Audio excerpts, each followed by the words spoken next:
Snow fell in a relentless hush, blanketing the alien outpost in silence.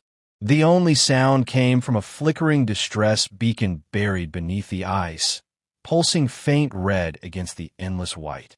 From orbit, the signal was faint, fragmented data, half erased by the storm, but the message that reached the Varkesh command frigate was unmistakable: containment breach. Human subject missing. In the control chamber, 12 alien commanders stood around the projection table as the data replayed, the image of their ruined facility repeating like a heartbeat. Commander Shrath, their leader, studied the hologram with unblinking precision. His exoskeletal armor gleamed under the dim blue light, plates scarred from 100 battles. One prisoner, he said at last, voice low, clipped. One unarmed specimen. And you let him disappear? The technician at the console shifted uneasily, mandibles twitching. We lost telemetry 2 hours before the storm hit. The guard's vitals went offline minutes after. There was no evacuation signal. No evacuation, Shrath echoed. Because there was no one left to send it. His claws flexed once before he turned to the assembled officers. Deploy a retrieval team. We will confirm the loss, recover what remains, and cleanse the site. I want proof of death. The order carried weight. None dared argue. For these commanders, obedience was bred into their bones. Yet beneath the discipline ran an undercurrent of unease. They had captured humans before, studied them, dissected them, but none had ever escaped. None had ever killed. Within the hour, 12 ships descended through the clouds, their engines scattering snow like ash. The storm clawed at their hulls, whispering across metal as if warning them away. When the landing struts touched down, the landscape looked almost beautiful. Crystalline trees, frozen rivers, a horizon painted in silver. But the air reeked faintly of ozone and burnt metal, the unmistakable scent of destruction. They disembarked in formation, rifles at the ready. The outpost lay ahead, half buried under snowdrifts. Its walls collapsed inward as though something had detonated from the inside. Commander Iltrin, the youngest, approached the ruined entrance first. His armor lights swept over claw marks gouged deep into the alloy, marks that did not belong to any known weapon or species. Shrath followed, his gaze sharp, calculating. Scans, he ordered. Negative for life forms. One replied, consulting his visor. But energy readings are erratic. There's interference. From what? Before the answer came, a sudden crack split the air. The front section of the facility collapsed inward, revealing a corridor torn apart by explosions. Black scorch lines streaked the walls. Blood, thick and dark, froze in small patches across the floor. Human blood, according to the scanners. Yet there was no body. Iltrin's voice came over the comms, uneasy. Commander, this doesn't look like an escape. It looks like an ambush, Shrath finished quietly. His eyes narrowed. He's not running. He's waiting. Outside, the wind rose again, carrying with it the faint echo of something mechanical. Clicks, distant and irregular, like metal against stone. The squad turned as one, scanning the forest's edge. Movement registered briefly on their sensors, then vanished. Shrath lifted his rifle. Visual confirmation? Negative. Could be interference from a storm. The snow thickened around them, swirling in ghostly spirals. Visibility dropped to meters. One by one, their suits lost contact with the frigate overhead. Static filled the channels. In the sudden isolation, the alien soldiers shifted uneasily, instincts whispering of danger. Iltrin adjusted his visor, picking up heat signatures 30 meters ahead. Small faint. Shrath signaled the group forward. Caution. Maintain formation. They moved through the trees, boots sinking deep into snow, weapons trained on the darkness ahead. Then Iltrin stopped. A shadow lay half buried in a drift. He knelt, brushed aside the snow, and froze. It was a helmet. Not human. Alien. The faceplate shattered. The mark on the armor was unmistakable. The insignia of one of their own, a commander from the outpost garrison. The corpse beneath, it was still warm. Iltrin stepped back instinctively. He's close. Before Shrath could respond, A flash flared from the tree line, a single pulse of blue light, and Iltrin's head snapped backward, visor cracking open. The sound of the shot was muffled by the snow, yet its precision was absolute. He fell without a word, the snow swallowing him as if the world itself refused to witness it. Panic rippled through the line. The commanders dove for cover, scanning for the source, but their sensors showed nothing.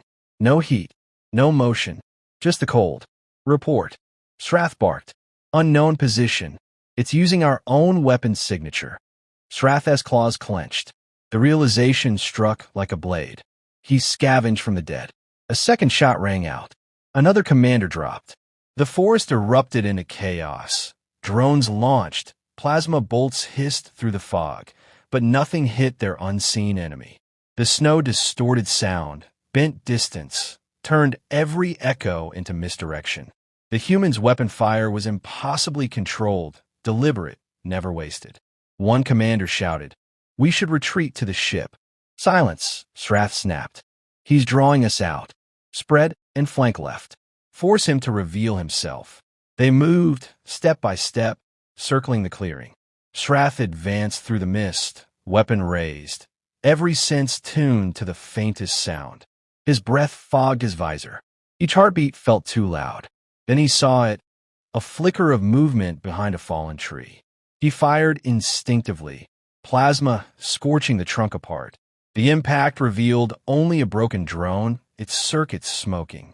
From somewhere else entirely came the third shot. A commander screamed, and then, over the comms, came a voice. "Human. Calm. Controlled. You shouldn't have come." It was barely a whisper, yet it carried through every channel, echoing inside their helmets like a memory. The tone was not angry but certain, the voice of someone who had already decided how this would end. Strath turned slowly, scanning the horizon. "Vale," he said quietly, using the prisoner's name for the first time. "Show yourself." The wind answered with a long, low moan. No movement, no shape, only the endless white. A cold certainty settled over him. This was no longer a retrieval mission. It was a test, a confrontation between species, between instinct and discipline. 12 commanders against one human. Logic said it was impossible, yet logic had died with the first shot. Strath exhaled slowly, frost clouding his breath. "Stay sharp," he murmured into the comm. "He's not finished." The blizzard closed in, and one by one, the red indicators marking his squad began to vanish from his display. The storm swallowed them whole, until Strath stood alone beneath the falling snow, listening to the rhythm of the wind and the faint click of a distant rifle, counting down to something he could not yet see. And somewhere beyond the trees, the missing human waited for them to move. The storm had not relented.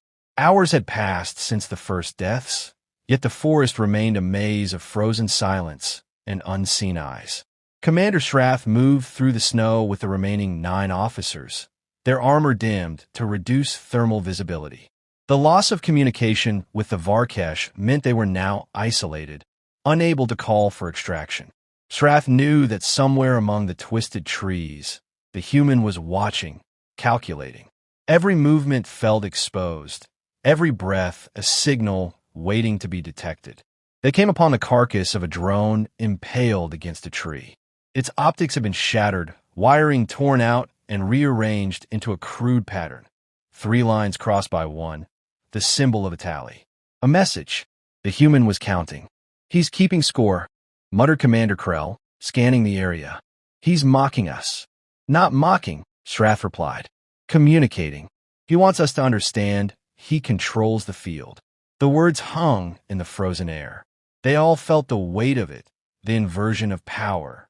They had come as hunters, equipped with advanced weaponry and centuries of combat doctrine.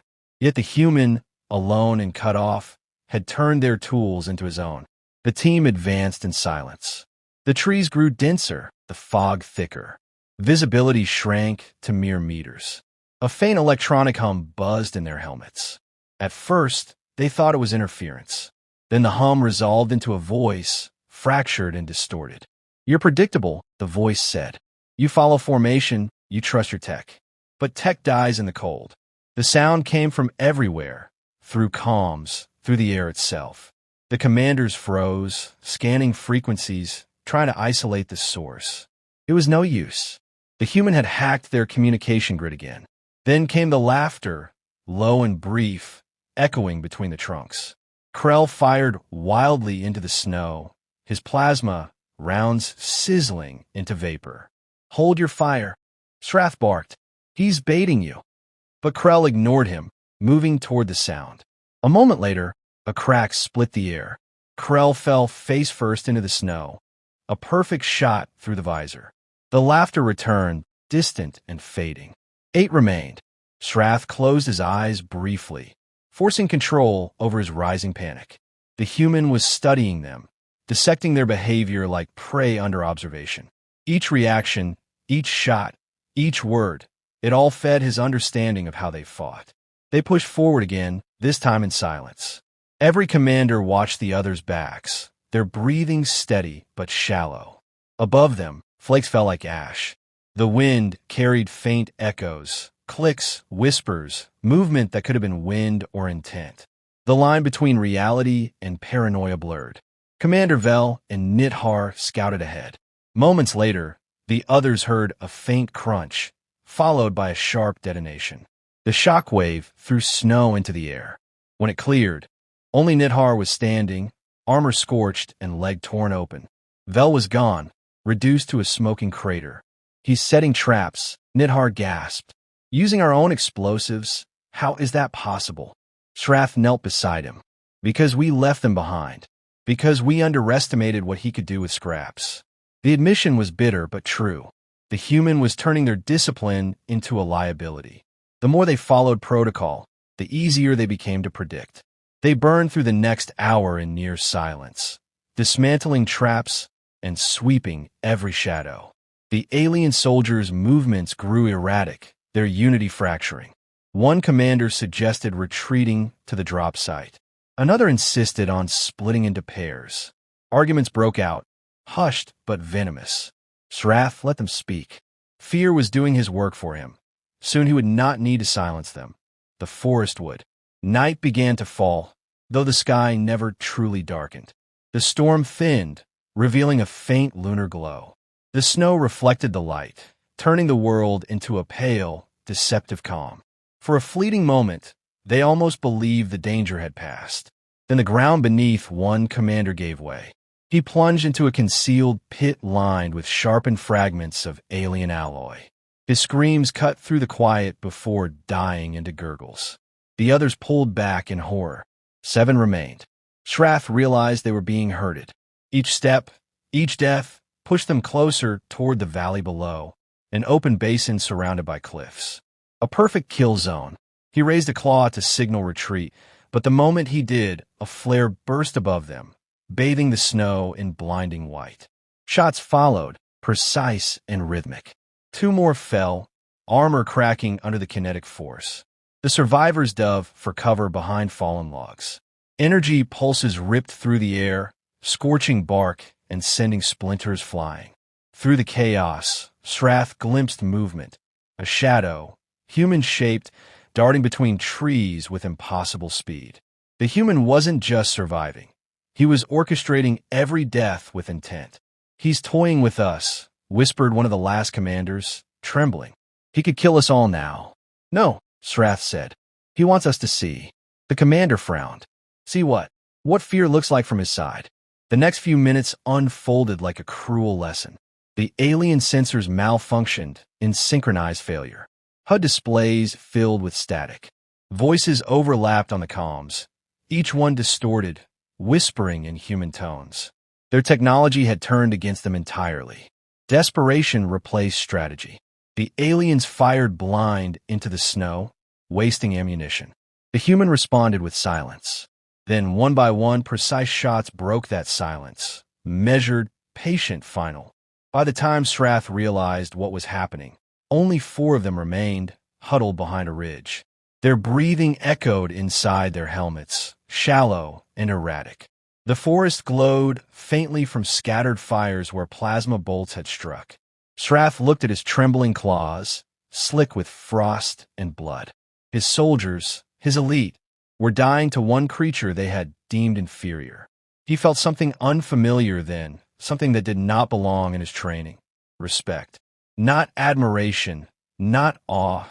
Respect for the ruthless intelligence that had turned survival into art. He keyed the internal channel. "Listen to me," he said quietly. "He is not a beast. He is a tactician. Every mistake we make feeds his mind. If we act like soldiers, we die as soldiers. The only way to win is to stop fighting on his terms." The others looked at him, hollow-eyed, broken. Beyond them, the snow stirred again. The human's voice returned, closer this time, calm and deliberate. "For left," he said. "You should have stayed in orbit." The comms went silent. Srath turned toward the sound, raising his weapon, heart pounding beneath armor. Somewhere in the darkness, the human waited for the perfect moment to strike. The forest seemed to hold its breath, the snow pausing midair, the entire world balanced on that single heartbeat.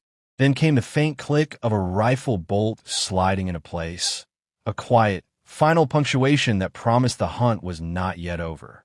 The fires had burned low by dawn, leaving only blackened stumps and drifting embers that crackled in the frozen wind.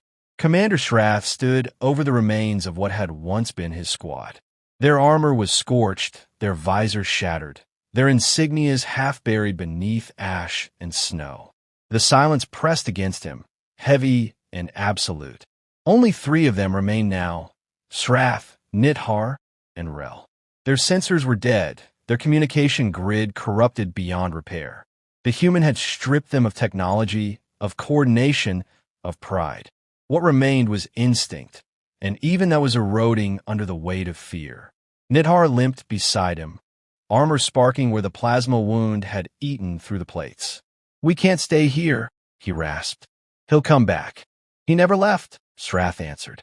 The words came quietly, not as reassurance, but as acceptance. "He's watching. He wants us to move where he wants us to go."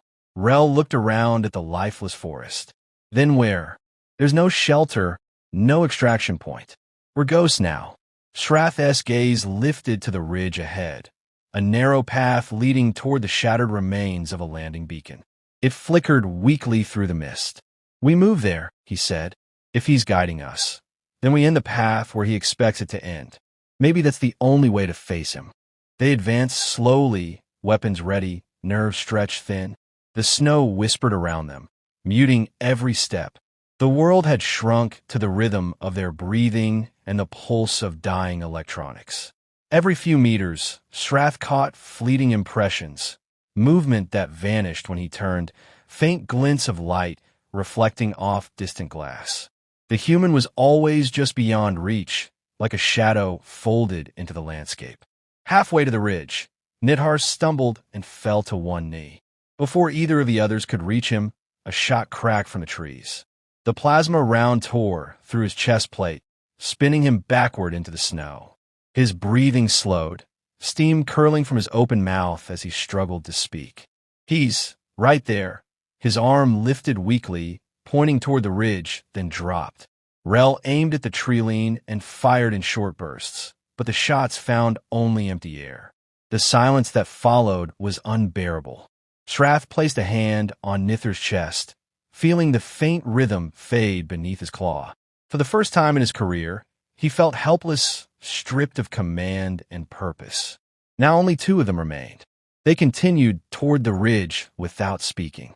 Rel's composure cracked with every step, his movements jerky, frantic. He muttered to himself about traps and ghosts, about technology failing them. Srath said nothing. He needed the younger commander focused long enough to reach the beacon. The final stretch opened into a clearing. The snow was untouched, unnaturally smooth, and the air shimmered faintly. Srath stopped. "Wait," he said, but Rel was already moving forward. The explosion was small, almost elegant. A thin plume of fire rose where Rel had stepped, his body thrown backward by the blast. The sound of his armor clattering to the ground was swallowed by the storm. Srath shielded his eyes against the debris, heart hammering. When the smoke cleared, he was alone. He lowered his weapon. "Enough," he called into the silence. "You've proven your skill. You've proven your nature. Come out." At first, there was no response.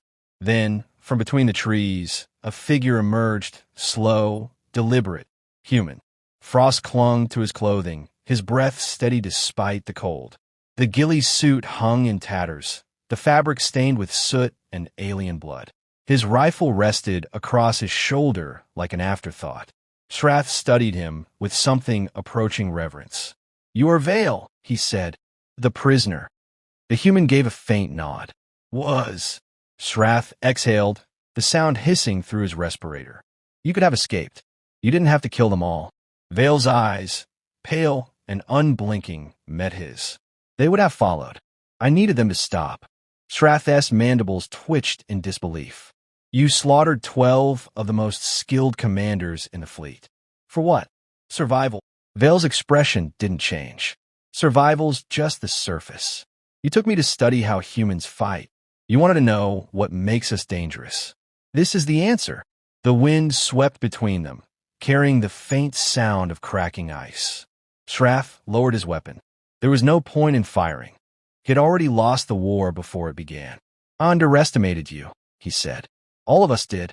You adapt faster than we thought possible." Vale tilted his head slightly. "That's the thing about predators," he said softly. "You never realize when you've become the prey." For a long moment, neither moved. The forest seemed to hold its breath again, the last remnants of the storm fading into quiet. Then Shrath holstered his weapon and stepped closer. "If you kill me, they'll send more. They always do. They'll come for you." "I know," Vale said. "That's why you're going to send them a message." Shrath frowned. "What message?" "That Earth isn't prey." The human handed him a small data core. Alien tech, reconfigured, pulsing with encoded transmissions. Shrath took it carefully, understanding dawning in his gaze. The message was already broadcasting, a warning carried through the wrecked ship's long-range beacon. Every alien receiver in the sector would hear it before the day ended. Vale turned away, moving toward the deeper forest. "If you ever return," he said over his shoulder, "remember what you found here." Shrath watched him disappear into the mist, his outlines swallowed by snow and silence. The faint hum of the data core vibrated in his hand, its signal already echoing across the void. Around him, the forest stood still. No movement, no sound, only the quiet testimony of the dead. Above the planet, in the distant reaches of orbit, alien ships would soon intercept the transmission. They would hear a human voice, calm and resolute, say, "This planet belongs to the strong. Do not come back." Shrath looked once more toward the horizon, where the human had vanished, and felt something he could not name, something between dread and awe.